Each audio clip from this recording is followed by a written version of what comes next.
I relished being in the classroom. My whole existence had been mapped out down to the career conflict I would have. Would I want to be a principal or stay a teacher? Would I move to a high school or remain in special ed? When my friends back home tell me stories about connecting with children, I feel acutely that I'm not making a difference. I find it difficult to believe that my getting more famous helps anyone else. Some days it'd be nice to forget it all happened and go to the mall. When I feel down like that, I try and focus on what is good about my life now. I'm making more money for charity than I ever would have been able to earn as a teacher. I'm calling attention to children with special needs on a broader platform. I'm singing. To me, singing is the single most joyous thing a person can do. A song is like a smile. If you meet someone from another country, even if you don't speak the same language, you know what a smile means. A song is the same. Music produces feelings that need no translation. My mother prophesied years ago that my voice would take me places. She was certain there was a reason I was able to sing. I'm still discovering what that reason is. I am a mama's boy. When I was 3 years old, my mother lifted me from the tub, and I kicked the edge, and I started crying, and she said, "It'll get well before you're married." I wasn't sure what married was, so I asked. And she said that a wife was someone who would cook for me and wash my clothes and love me. And I said to her, "I'm already married." Mom laughed and said, "To whom?" And I said, "You, Mama." I was born Clayton Holmes Grissom on November 30th, 1978, in Rex Hospital in Raleigh. I weighed 6 pounds 11 ounces and already had a thatch of red hair. I also was born with a collapsed lung. After I was delivered, I was immediately put on a respirator and a tube was inserted into my chest to help me breathe. My mother wept. My birth father, Vernon, left the hospital and went to the parking lot to get drunk. This was something that my birth father did often, and having a sick baby was a better excuse than most. When I was a bit older, my mother confessed to me that she had not especially wanted a child.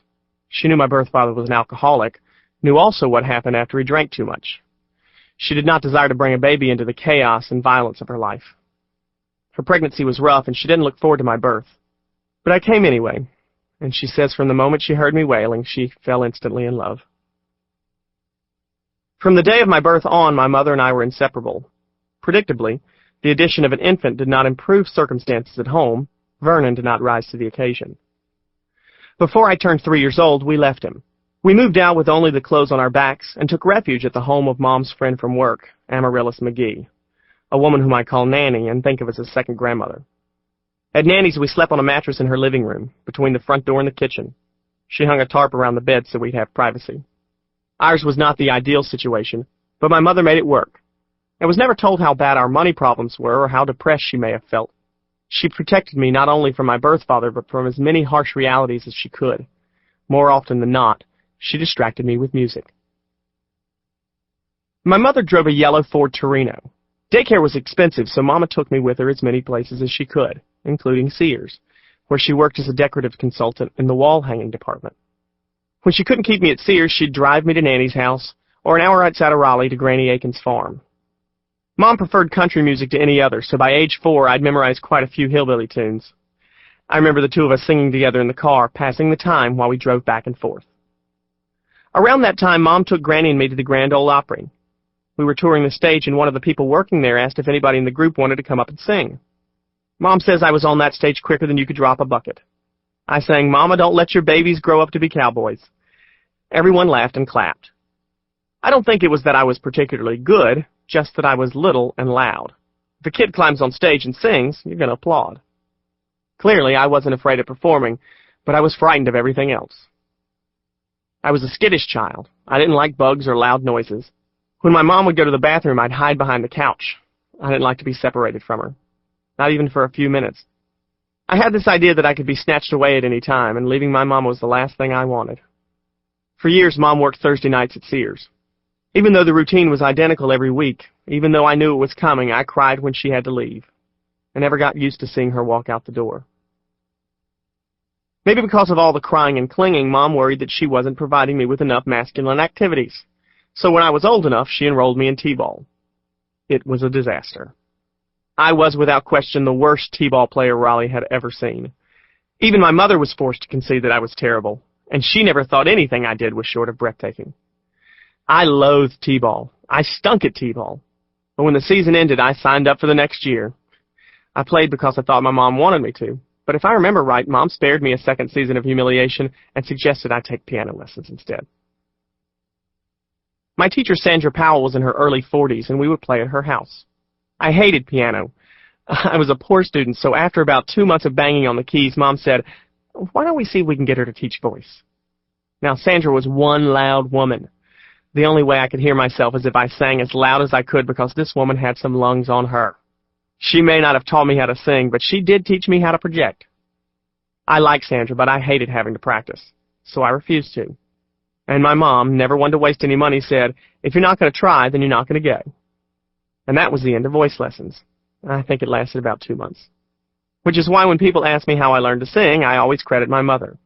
Because those hours driving in the Ford Torino were far more influential than any lessons or church choir. I may have picked up the formalities of music from those places, but the true spirit of singing came from listening to my mom warble Patsy Cline as we drove through the North Carolina countryside. Her voice wasn't trained, but it was beautiful. It made me feel things. It showed me how a song can be more than words and music, how when sung with soul, a song carries you to another world, to a place where no matter how much pain you feel, you're never alone. When I was 6, my mother got remarried to one of her coworkers at Sears, a man named Ray Parker. A year later, she had my brother Brett. Mom wasn't sure about enduring another pregnancy at her age, but Ray was so keen to try, she consented. We all lived together in a modest blue 2-story house in Raleigh with a big garage and a fenced backyard. Ray had been married before and had a son named Jeff and a daughter, Amy, who visited on occasion, usually at Christmas time. Mom would always warn us, "You're going to be disappointed this year." She didn't want us to get our hopes up about the gifts because we didn't have as much spending money as the other kids. I remember asking for a phone for my room. "You're going to be so let down," Mom said. "We're not going to be able to give you everything." And then, like a Christmas miracle, I unwrapped a box, and inside was the phone. Now, it was the cheapest, made in Taiwan, on the damaged box shelf at Walmart phone, but it was a phone. I don't know how she managed to find the money, but she did. Another season, I begged for a VCR. She said if I really wanted one, I'd have to buy it myself. So I did. I saved the money I was making mowing yards and bagging groceries and bought myself a VCR. I could not have enjoyed that VCR more. I used to wash the thing. I learned, which is what I'm sure my mother intended, that when you buy your own things, you take care of them a lot better.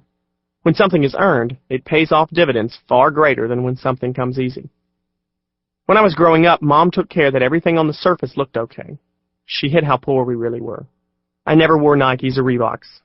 I think most of my shoes didn't even have a name on them. Canvas and rubber, that's what they were. But my feet never got wet just the same. We did purchase things, like an answering machine. But it was always 5 years after it came out. I think our answering machine was gas-powered. We were always waiting for the prices to go down.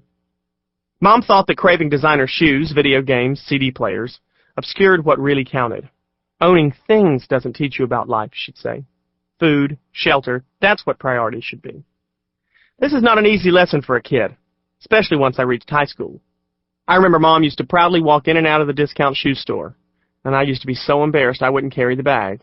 And she'd say, "Fine, I'll carry it. Poverty is no reason for shame."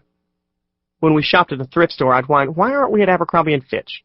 And my mom would shake her head and say, "What you wear doesn't matter, who you are does." My mother has always had the utmost hopes for my younger brother Brett and me. She was very strict about how her children presented themselves to the world. She wanted to be certain that we were upstanding citizens, honest and honorable, and that we were never intentionally unkind. To handle yourself, use your head, she'd say. To handle others, use your heart. My dad used to own rental property, trailers mostly, that he would let out for extra income. Once there was this man who was having difficulty making his payments. Dad wanted to evict him, but Mom said no. Instead of evicting him, she gave him a job painting our house. When it was done, she wiped away his debt. This was the example she set for me. Give people a chance to be the best they can. Think well of someone and see if they rise to the occasion. I will forever be trying to be the man my mother expects me to be. She remains an uncompromising presence in my world.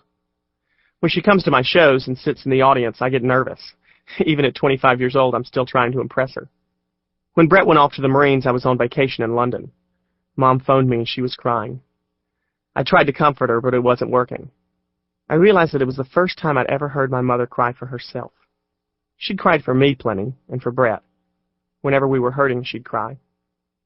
She worried about Papa getting sick, and she cried.